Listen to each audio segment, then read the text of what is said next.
Hello, I've been thinking as of late, what should my next long-form video be? Do I have any stories to tell? Am I a loser? Then I remembered. I was looking through my camera roll and I found it. A journey I thought was lost to history. My hike to see the biggest tree in Alabama. A trek marked with bloodshed, with tears, with violence, and most importantly, with friendship. Join me on this adventure of bravery and stay with me as I attempt to reach the biggest tree in Alabama. Oh, and also, subscribe and stuff. Relax, get a snack, and get ready to hear the story of a lifetime. Let's go. My eyes burst open. It's about 7:30 a.m. on some June morning, and for some reason, I've set myself an alarm. As I groggily get up to turn off my alarm, I remember just why I'm awake right now. You see, me and my youth group were gonna go on this insane hike through the wilderness of Alabama to find the so-called biggest tree in Alabama. It was supposed to be a group of 7 or 8 people, but it ended up just being me, my youth leader Paul, and my friend Davey. I guess no one wants to do fun things anymore. All of this info comes running back into my head in a second.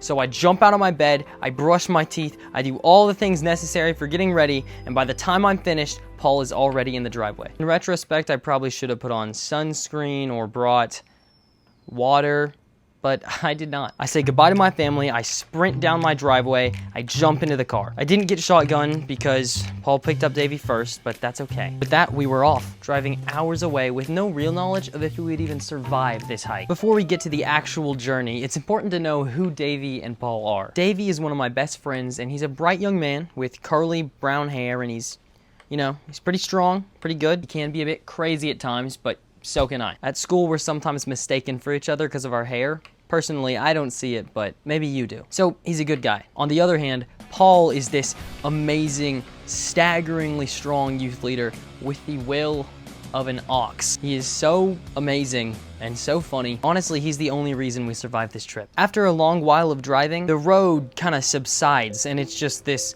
gravel path that turns into a dirt path through this huge forest. Everyone loses their cell signals, and from this point on, we're really at nature's mercy. After about 15 minutes of this, we pull into some random clearing that seems to be untouched by the world. Dude, we're gonna die here.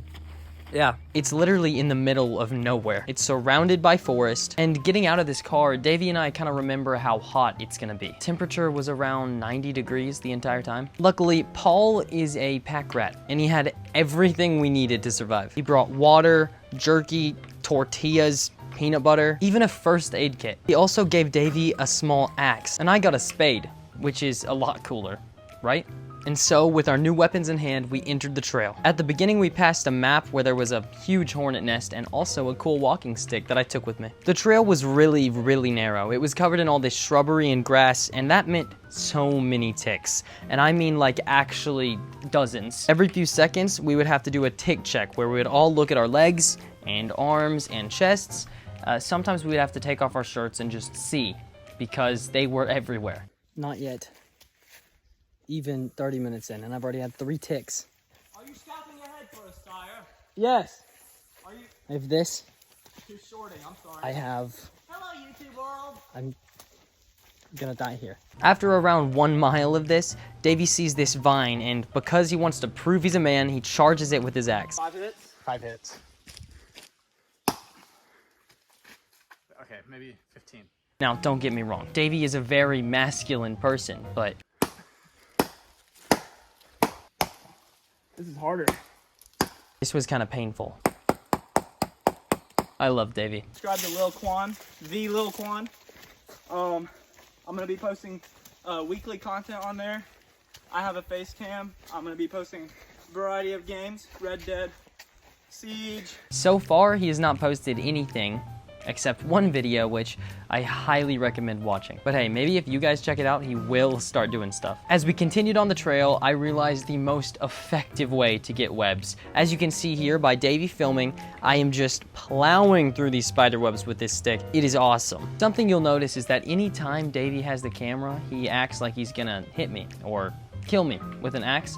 And I think that's kind of funny, but I'm also a little worried. In addition to this, my amazing method wasn't actually working that well. I mean, it was kind of getting spider webs, but you just don't understand the volume of webbing we were surrounded by. I was also so focused on chopping down these webs that I actually stepped on a giant snake. I didn't actually know until I was about 3 feet past it. The snake didn't seem to care too much. Honestly, he was really nice. I don't know, I really like snakes. They're always pretty kind to me, and you know, I'll say it, they're cute. There was no way Davey was crossing this snake. I mean, it was still in the path. It was slithering around. Being the absolute legend he is, Paul gets a stick, gets the snake on top of it, and throws it, slings it out of the trail and into probably a safer area. Paul is my savior. We came across a huge log, which once again, Davey tried to chop through with his axe, and it was a courageous effort, but it did not work. It's important to know that this entire time, we've just been following Paul's instructions. If he said go left, we went left. If he said go right, go right. If he said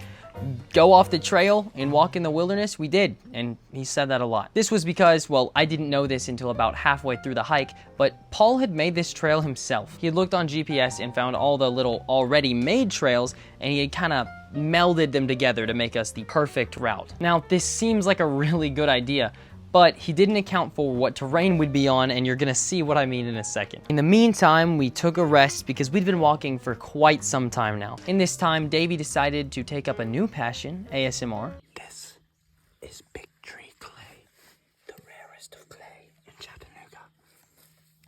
You can mold it into anything you want, even another axe like mine. If you want, you could even make a little toy horse. Or, you know, something of more use, like, I don't know, a blade. I'm impressed. The trees became wider apart, and we found ourselves at the foot of this insanely large waterfall. There was a creek leading into it on one side, which we used to wash our boots off. We saw the tree in the distance. It was beautiful. And then looking down the falls, we realized one thing. In order to get to the tree, we would have to get down there. We thought about jumping for it, but ultimately we thought that might be a bad idea. We continued to the left where we went down this long, winding path. Luckily, none of us fell, and we came to this sort of cave area. Like someone carved this hole into this huge rock form. It was almost like a secret tunnel. And as we passed through it, we noticed that on the ceiling of this cave, there were many names, like Ben was here, A+Z for life, stuff like that. After we passed the Cave of Two Lovers, we continued moving on, and we got ourselves a little lost. I mean, like, it was pretty scary. It's a little unnerving when your guide starts saying things like, this should be the right way. This is the trail, right? Yeah, I think we're lost. I volunteered we backtrack, but Davey and Paul wanted to continue to find this tree, and honestly, I don't blame them. So after a while of stumbling down this literal canyon, we come to this tree that's much different than the others. It's huge, almost like a redwood, yet somehow it's underwhelming. We'd seen pictures of this huge tree, and yet this looked smaller. Also, weren't there supposed to be people at the tree? Like, isn't it a tourist attraction? Either way, this to us right now was the biggest tree in Alabama. So you know what? We sat down around it, we took some pictures, and we had some lunch. Delicious peanut butter and jelly tortillas made by Paul. He's so awesome. We're leaving our initials. We finally found it. I don't recommend going here.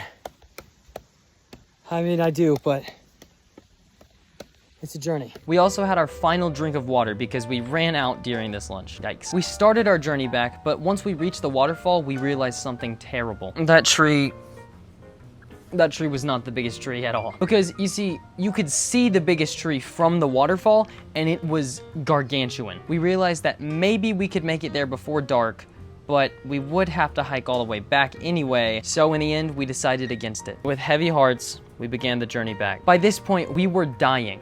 I'm miserable right now. The way back was absolutely terrible. I mean, first of all, the ticks did not stop. There were so many. To make matters worse, once we finally get back into the clearing, I think we're okay.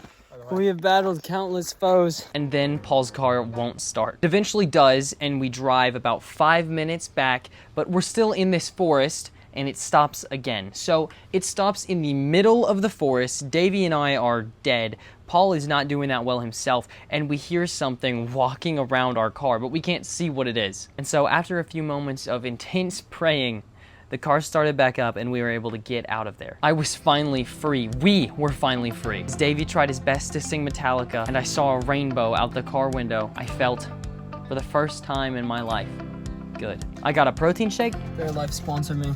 And then we went to Whataburger, the best restaurant in the entire world. I don't know if this was because I was delirious and starving, but Whataburger has the best food on the planet. I got a spicy chicken sandwich, I got some fries, and I got a milkshake. The customer service, 10 out of 10. The food, 10 out of 10. The seats, 10 out of 10. Hey, and if you work there, let's make a deal. Let's do something. I am absolutely open to anything Whataburger. You are my hero. As Paul, Davey, and I sat around our table at Whataburger, we realized something. This hike wasn't about how we failed to find the biggest tree in Alabama. It was about the journey. It was about the things we faced as men, the warriors that we became. This adventure had strengthened us mentally and physically. I mean, seriously, my legs were so sore after that. In the end, we had hiked around 13 miles in about 5 hours through canyons. Don't get me wrong, this is not over. Once winter comes, Davey, Paul, and I are going back with a whole crew, and this time, we're gonna find that tree. Thank you so much for watching. This channel has gone so far. Thank you for being here. Thank all of you. I am gonna start posting more long form videos, song covers, and stuff like this. So if you liked this video, tell me. So I guess I'll see you in the next one. Good luck out there.